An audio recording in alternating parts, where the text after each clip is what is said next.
This program contains dramatizations of real people and events. Some names have been changed. This program is for mature audiences only. It contains graphic images which may be disturbing to some viewers. Viewer discretion is advised. A shocking crime overwhelms a small New Jersey town. Police struggle to make sense of the horror and ask a psychic for help. She died here. I felt an overwhelming horror and grief. In Louisiana, a frenzied struggle leaves a young mother dead, her son beaten, and a web of lies masking the terrible truth. And I felt everything that happened to her and how she was killed, who did it and how they did it.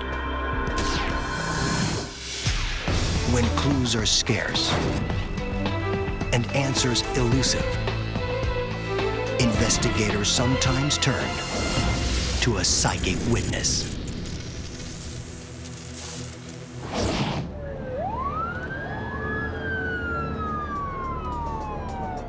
On the night of August 8, 1987, in the rural town of Belvedere, New Jersey, a local man calls police, frantic. He says that night his girlfriend, Betty Cornish, didn't answer her phone. He came to check on her and found her tied up and beaten to death in her bedroom. Belvedere is too small a town for so big a crime. Local police ask for help. Within minutes, New Jersey State Police Detective Sergeant Tom Trainer arrives on the scene. Belvedere has a very small police department. It was reported to them and they requested assistance from the state police in investigating this murder. News of the slaying quickly reaches the victim's sister, Peggy Goebel.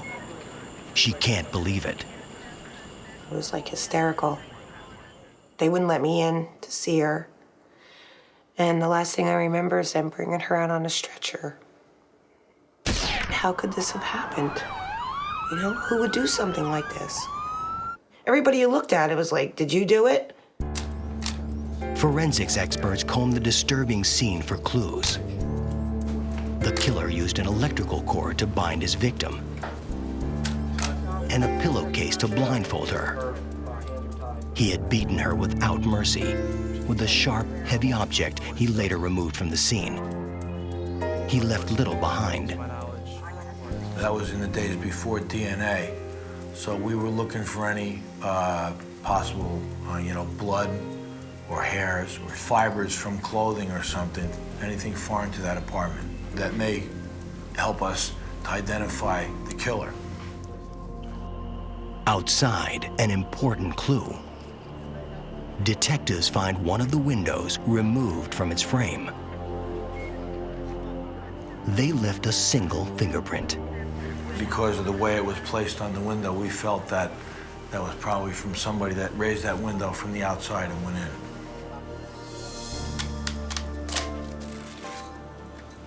At autopsy, the medical examiner determines the victim suffered at least 17 blows to the head with the claw of a hammer. He estimates time of death to be 2 a.m. It was such a brutal, brutal crime. I just, I have to fight with myself sometimes to not think about it because it would drive me crazy. Just to imagine what she must have went through. Betty Cornish was a strong woman and a loving mother. She worked hard and was moving up in the world. My sister, she was a nurse, very warm person. And she was due to move out in about a month. She was gonna move up to Mountain Lake, which is about 15 minutes from here. But that never happened.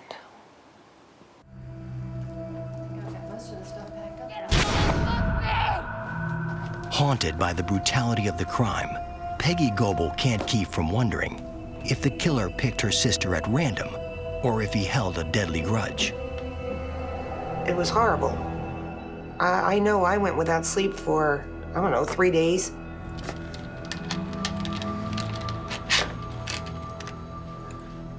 We were scared to death. Are they coming after us next, whoever it is? You know, I felt so bad for my parents and my nieces. It was just horrible. We're trying to track the victim's last actions and who she interacted with, so we would always start with family and people that she knew. Betty had worked that day. Nothing unusual happened at the hospital. The last person to talk to her was her boyfriend.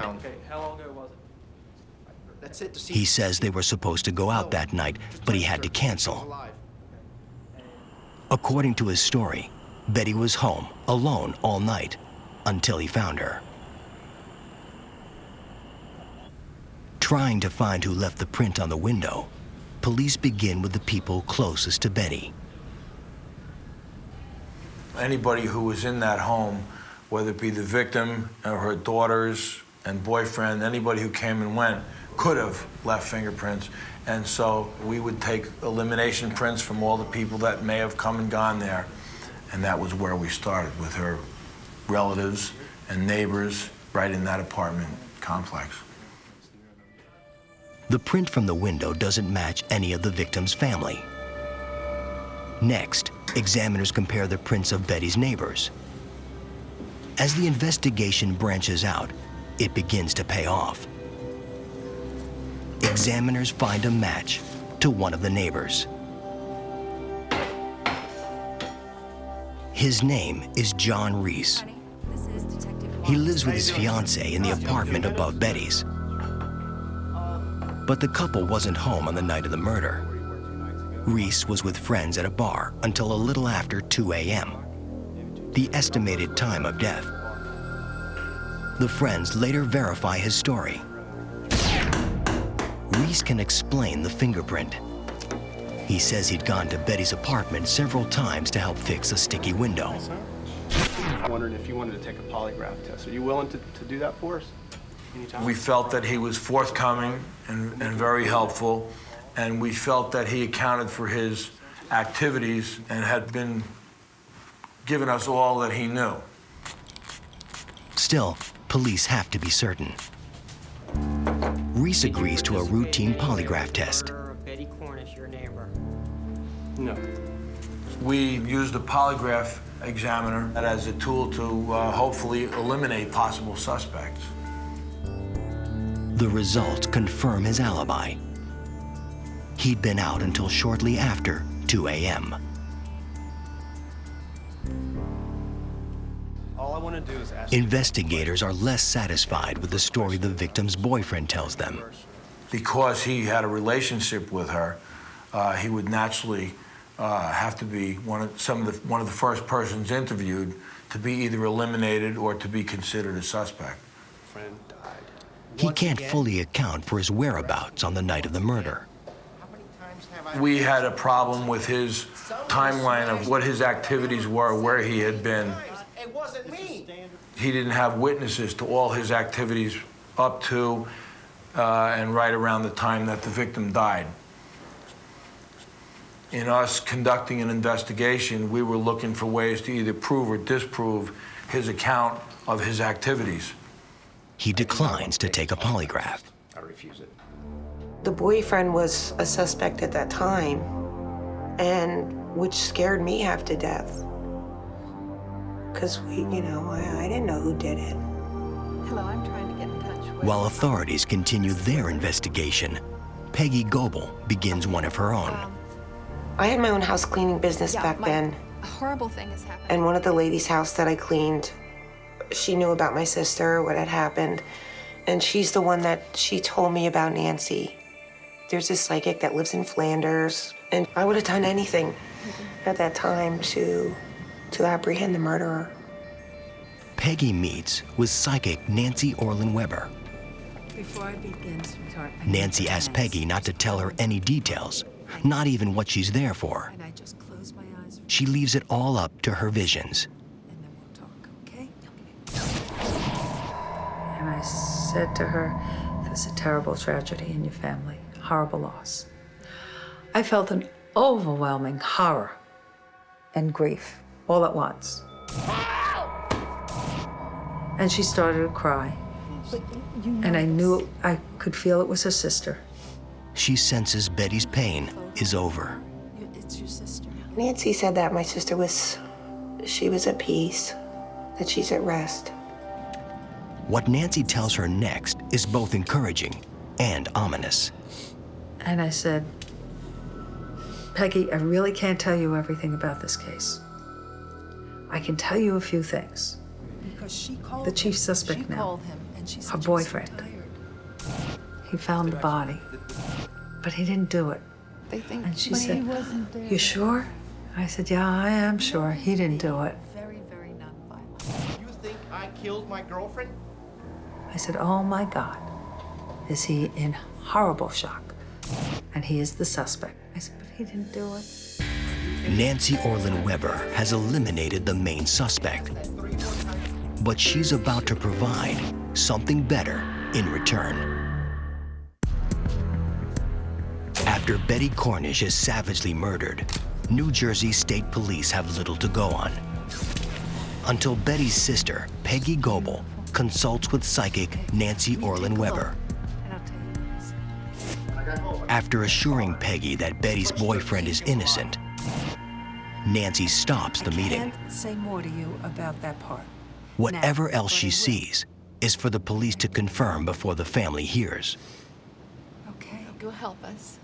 When I'm approached by a family, I have to recognize that there's tremendous emotion involved and that they are desperate. And in their desperation, they'll cling to anything. And they'll cling to anybody who can give them any shred of maybe hope. And I'm hopefully very careful about that and very respectful of making it very clear to them, I have no idea if I can be of any assistance or not. I need to work with the police. Okay. I feel like it is pointless, So what absolutely we're going to pointless do- for me We know to you do. be seeing Are you in anything touch with the- unless I can be of service. I want you to call him. Peggy contacts Detective Sergeant Tom Trainer to see if he's willing to work with a psychic. Trainer welcomes the opportunity. Just like any other tool that you have, you'd be foolish to not consider using some available investigative aid, and that's how I feel about a psychic. You know, it's not an exact science, but does that mean we shouldn't use it? No, I think it can be very helpful. Detectives escort Nancy to the victim's apartment, but she finds her own way around. There's something up here. It pulled me. Whoa. I could feel the killer up above. And that's what I told him. Immediately turned and said, You have a killer upstairs. Before they talk about suspects, detectives want Nancy to check the crime scene.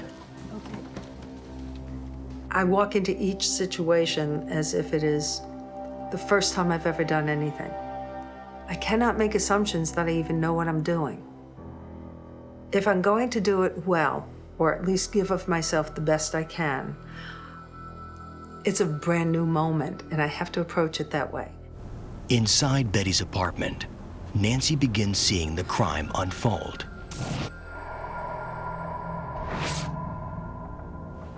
Her visions are horrific.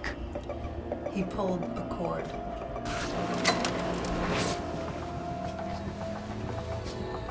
The image of Elizabeth Cornish came alive for me, and she was in bed. She must have been asleep when he came in.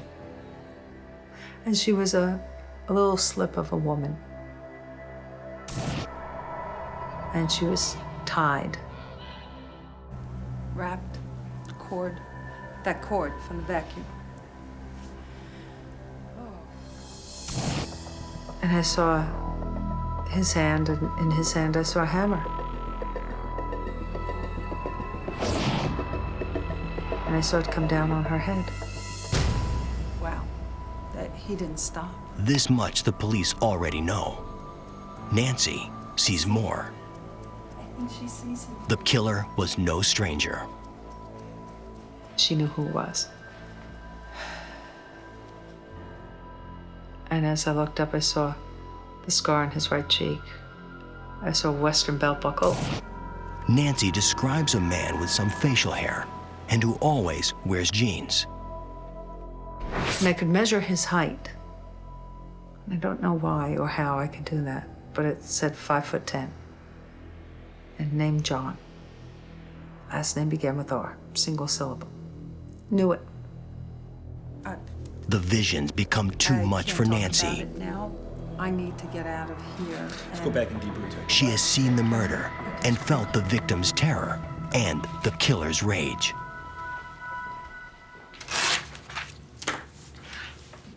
At the station, Nancy sketches a map of a swamp and the hammer she feels is there, the murder weapon.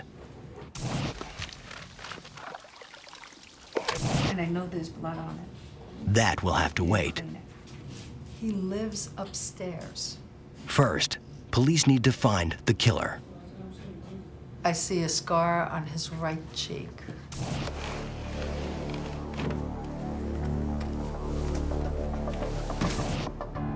His name is John, and his last name begins with a single syllable, begins with the letter R. And he said, well, there is a guy who lives upstairs, and his name is John, and his last name is Reese.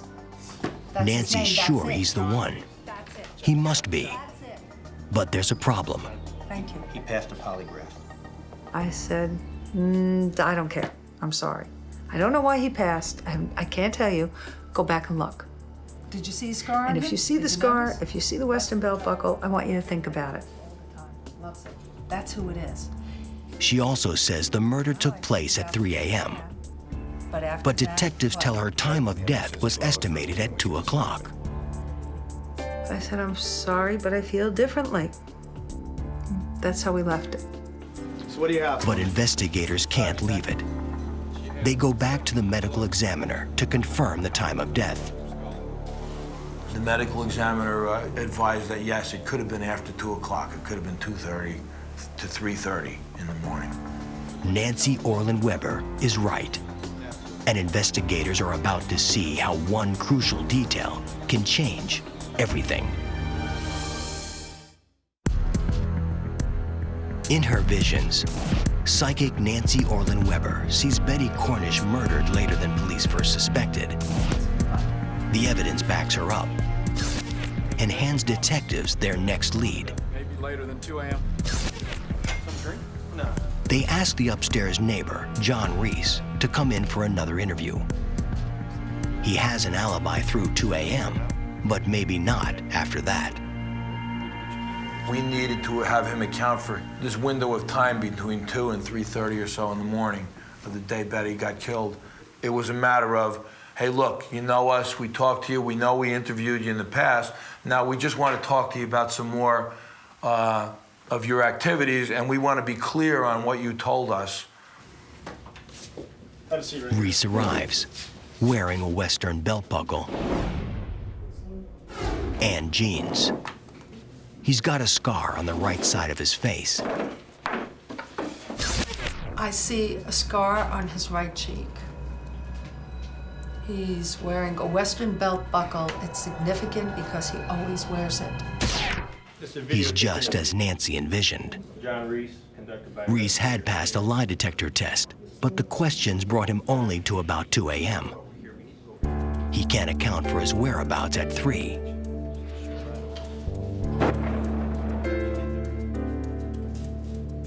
Under the new timeline, his alibi begins to crumble. Detectives press him for answers. We left at what time? We just kept questioning him and re-questioning him, and as we compared our notes, we could see that he was contradicting himself. We felt, oh, wait a minute, you're not telling us everything here. We could see that change, not just in what he was telling us, but in his physical behavior. He was very uncomfortable. His print is on the window. He has no good alibi. Where? I know you killed Betty. Police question him for hours, until finally, John Reese cracks, confessing to the brutal murder of Betty Cornish.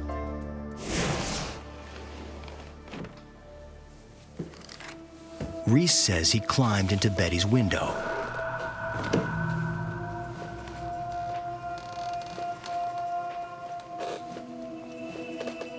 Blood spatter evidence shows she was in bed when the attack began. He found a hammer, pulled a cord from the vacuum cleaner, and headed to the bedroom, where he found Betty.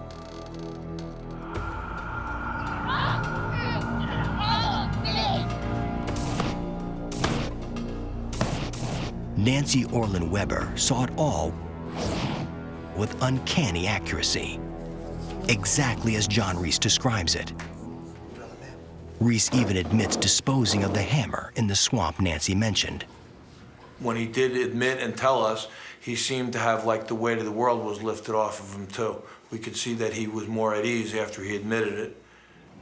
Relying on Nancy's map and Reese's confession, investigators head to the swamp. That's it right there. Got it. And find a blood-stained hammer.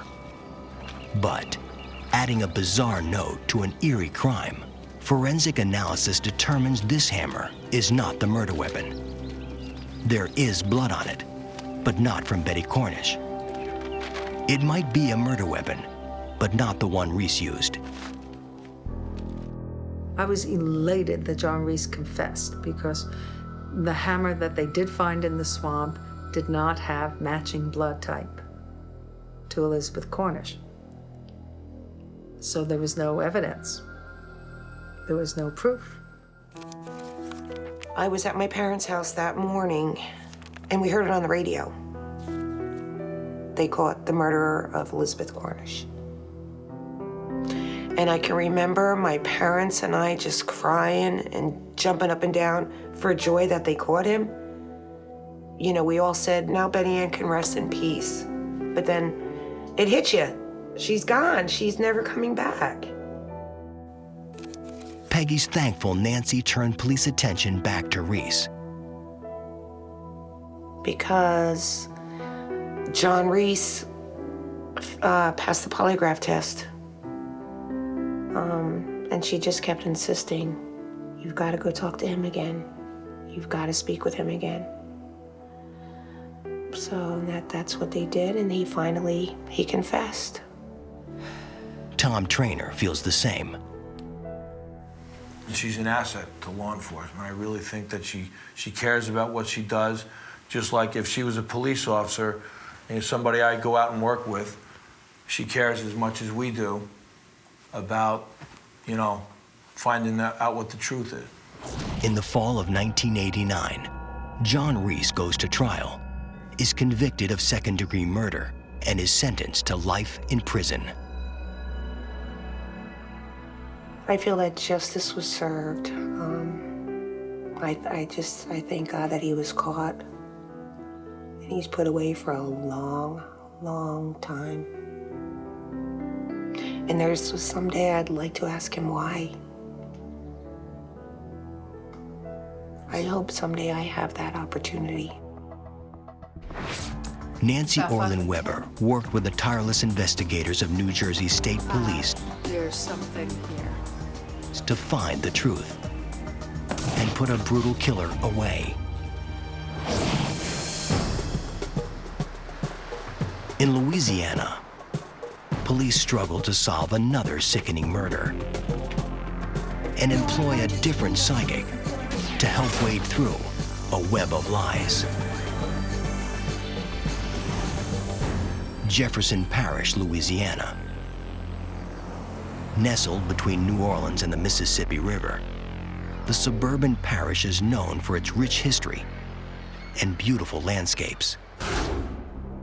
But even in the most tranquil place, violence can strike.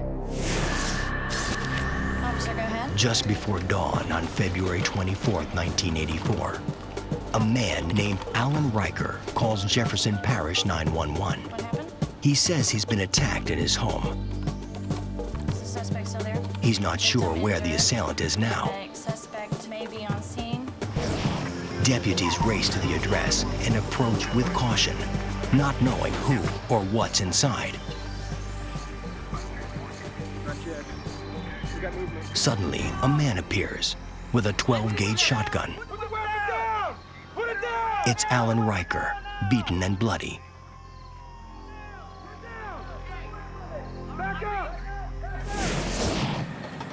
He says his wife and kids are inside.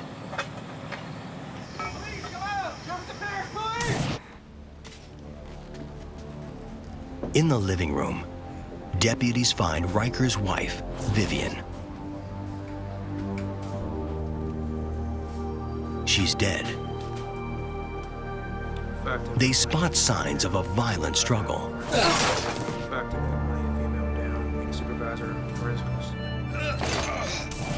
And weapons stained with blood. The deputies search for the children. In a back room, they find an infant, the child safe, asleep in a baby seat. Then, a gruesome sight, one that will haunt everyone involved in the bizarre and terrible mystery that's just begun. In February 1984, a night of violence tears a family apart in Jefferson Parish, Louisiana. 26-year-old Vivian Riker is dead, bludgeoned to death. Her baby's safe, asleep in a bedroom. But deputies discover Vivian's young son, severely beaten. Clear left. Hit the baby. He's alive, barely. They rush him to a hospital. It appears both victims were struck with a metal baseball bat. Investigators also recover a bloody knife, though neither victim has any knife wounds. A young mother dead. A child in a coma. Police need answers. Now. They start with Vivian's husband. He says the attacker was a close family friend named Steve Vandervelt. According to Assistant District Attorney W.J. LeBlanc, Riker claims it was a surprise attack. The husband says that he came home, and as soon as he opened the door, the friend came at him with a baseball bat. He threw up his arm, he gets hit, his arm is broken, he's hollering, "Why are you doing this? What's wrong? Please stop. We've been friends for years." Friend tells him, "Look, shut up, I'm doing what I have to do." Riker says he fought back. Finally, he's able to get a knife.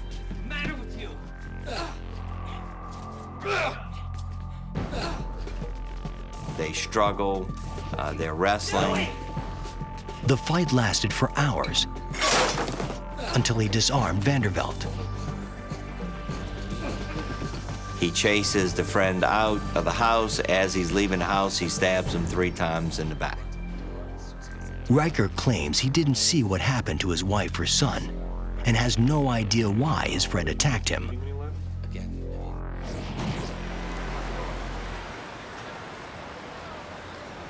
Police begin a search for Steve Vandervelt.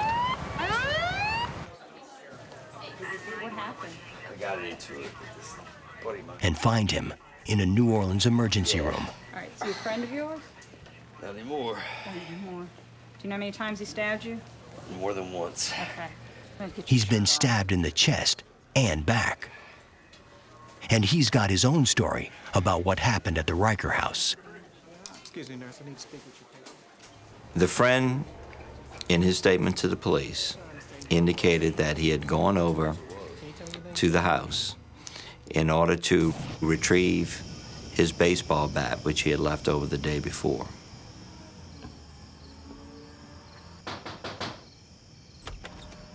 Hey, buddy, what's up? What's going on, bro? In an instant, Riker was on him. He saw his baseball bat full of blood. As he described it, he picked it up, started swinging the baseball bat.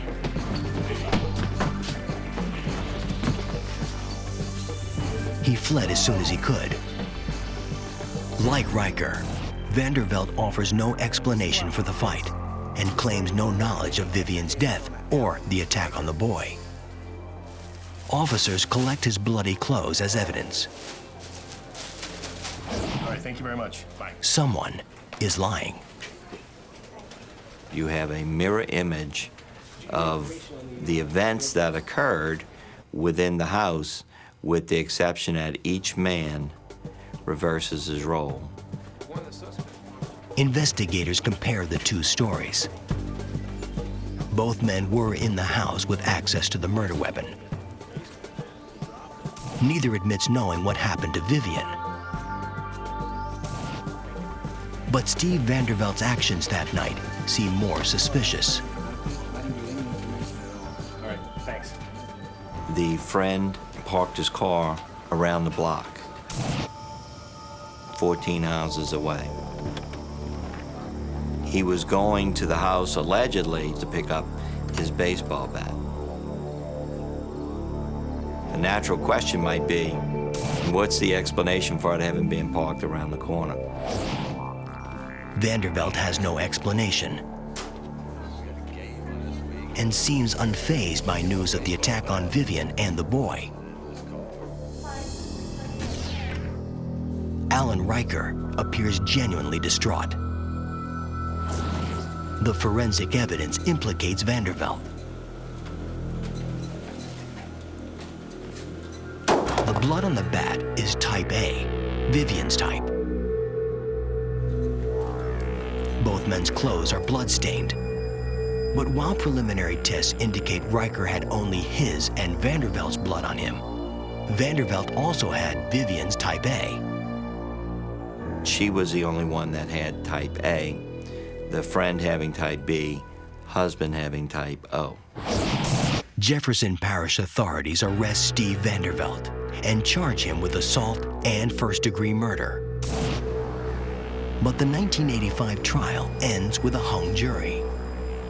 The law does not require you to prove how a murder happened or why a murder happened. You don't have to prove the motive. But jurors are human beings, and jurors want to know why and how. And the story that was presented in the first trial didn't answer those questions. Months pass, and the Riker boy emerges from his coma. W.J. LeBlanc is determined to bring the boy's attacker to justice. He'll retry the case, and this time, prove exactly what happened and why. There were many discrepancies in both men's stories that simply didn't make any sense from a common sense standpoint, or that were contradicted by the physical evidence. Some of that evidence suggests Riker's lying. The husband's keys, which he claimed had in his hand at the time when he immediately went into the house, the keys were found in another part of the house entirely. Also, the geography of the crime scene doesn't fit either story. Both men denied ever seeing the body. The body was in the living room, approximately 7 or 8 feet from the front door, splayed in plain view on the floor. Finally, neither man's account explains the stab wounds to Vandervelt's chest. I didn't think that we'd be able to get a conviction unless we were able to present to the jury a plausible scenario of what did happen that was consistent with all the physical evidence. That's why I called Rose. LeBlanc contacts renowned psychic Rosemarie Kerr at her California home. Rosemarie has helped dozens of police agencies during her career and worked a murder case with LeBlanc 2 years earlier. Oh yeah, the big case that you were told to take. When she starts a new case, the fewer details provided, the better. Okay, remember, no information. I don't want the case colored in any way by information he may give me. Would you know? Yeah, no, all I need is a name, nothing else, please. Okay, I have the name, Vivian. The psychic concentrates, and soon she's connected. The easiest way to put it, there's a lot of ventilation around it. I could see in my mind's eye so many things happening and so fast. Very strong sensations of a lead or a metal pipe. LeBlanc realizes she sees the metal bat. I go right into the person's vibration. When I say in the vibration, I'm within them, within their body. So if it's a criminal case and the person's murdered, I'm basically looking out of the dead person's eyes, the victim's eyes. And what she sees through Vivian's eyes is unbearable.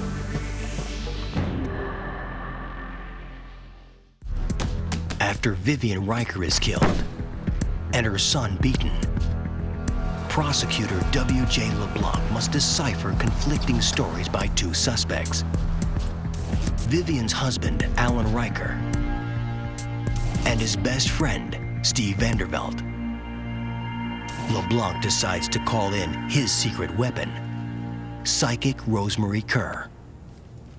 When I first made the decision to ask Rose to get involved in this particular case, I debated on whether or not to tell my boss what I was doing.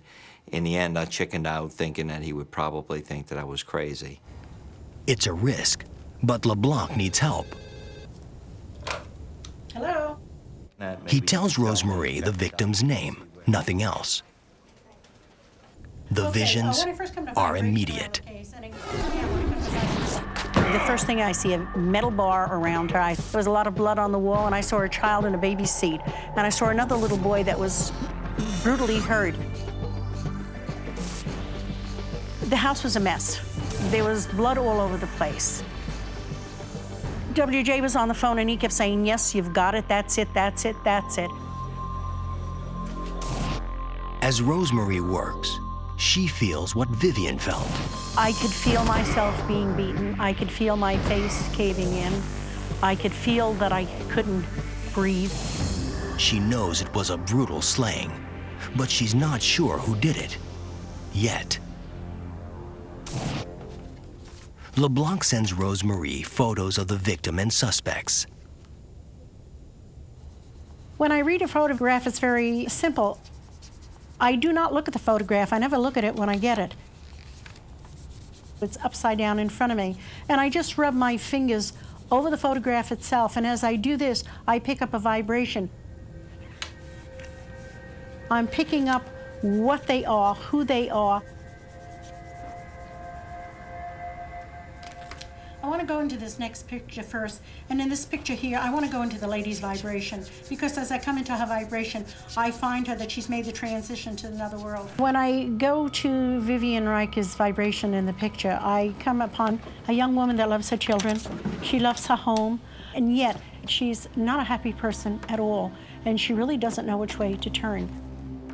What I want to also go into is I see a child. Rosemarie tries Alan Riker's photo. Okay, as I come into vibration over here, I'm finding a man that's very, I want to say not only an angry man, but a very vicious man. And as I see him, I wouldn't want to be around him. This man shouldn't. When I came into Alan Riker's vibration, I found a man that didn't want to be married any longer. A man that is not only very devious, very mean, a very angry man. One. The marriage was a troubled one. He's also a very abusive man to his wife. I don't like being his vibration at all. It's a very, very negative one, and again, a vibration that comes across as, I want to use the word evil, plain and simple evil. A new photo, and Steve Vanderveld comes into view. As for Steve Vanderbilt, he's also in a very unhappy marriage, and he's looking for ways to get out of this marriage. Cheat.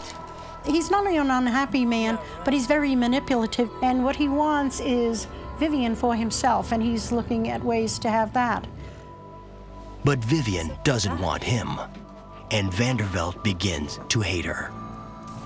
Rosemarie sees the two men hatching a savage plot. I was shown a building, and when I saw the building, on the outside of this building was these great big horses, these Mustangs up in the air.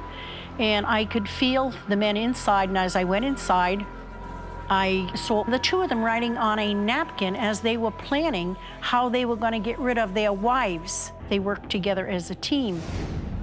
According to the psychic, the original plan was to kill Vivian Riker and then Vandervelt's wife. I'm looking at a conspiracy between the two. They both want to get rid of their wives. Days later, LeBlanc flies Rosemarie to Louisiana to view the crime scene. Alan Riker has since moved out. I certainly thought that there might be something to be gained by actually having her physically in the home in which the murder took place. And as she leaves Rosemarie walked into the house and immediately went over to where the body was and said, "This is where she died." And that was where she died because I have the crime scene photographs with me. Her arms are moving on the floor, almost like you're making a... Rosemarie enters what was the master bedroom and picks up Vivian's vibrations, in a way becoming the victim. The first thing I felt was a great sense of despair, pain. It's a great menace, a great pressure. I'm feeling Vivian's vibration there, her emotions. And I want to do many things. I want to cry, I want to scream. I'm very, very angry. And I felt everything that happened to her and how she was killed, who did it and how they did it. Rosemarie is there as Vivian on that fateful night. All of a sudden, as I was in that room, I had the distinct feeling that I had to get out of that room fast. They were going to smother her. Oh, Vivian is yelling for the husband to come in and help. Instead, he holds down her ankles and legs. I can feel their arms above me. And I could feel my heart beating out of my chest as I'm running through the rooms trying to figure out which way to go. The connection to Vivian overwhelms Rosemarie. She actually felt terrible pains in her head and at some point had to stop. The psychic must conserve her strength. The most horrific part of the story lies ahead, when Rosemarie's vision reveals the attack on an innocent boy. Psychic Rosemarie Kerr visits the scene of a violent attack and envisions the brutal murder of Vivian Riker. She believes both Vivian's husband, Alan Riker, and his best friend, Steve Vandervelt, are responsible. Walking through the house, Rosemarie connects with Vivian, experiencing what she experienced. I was her running through the house, going through the living room, going into the kitchen. And the kitchen had a big counter there, and then I opened a drawer to take out a knife. And as I took out a knife, I showed them how she used the knife. Rosemarie tells prosecutor W.J. LeBlanc what she sees. The wife stabbed the friend in the chest. That was very important and something that we had never considered prior to Rosemarie's involvement. Neither man's statement explains the chest wounds. Next, Rosemarie sees Vandervelt swinging the bat wildly, furious at being stabbed. And then, the unthinkable. Mom? When Vivian's little boy appears. He ran out when he heard something going on and grabbed the mother's legs like a little child does. And that's how the bat come down. Instead of hitting his mother, hit him. Over in here, into the living room, and as she gets... I can feel him holding my legs, and unfortunately, one of the men hit him with a bat, and that's when it all broke loose because the husband was screaming, "That's not supposed to happen." But it did.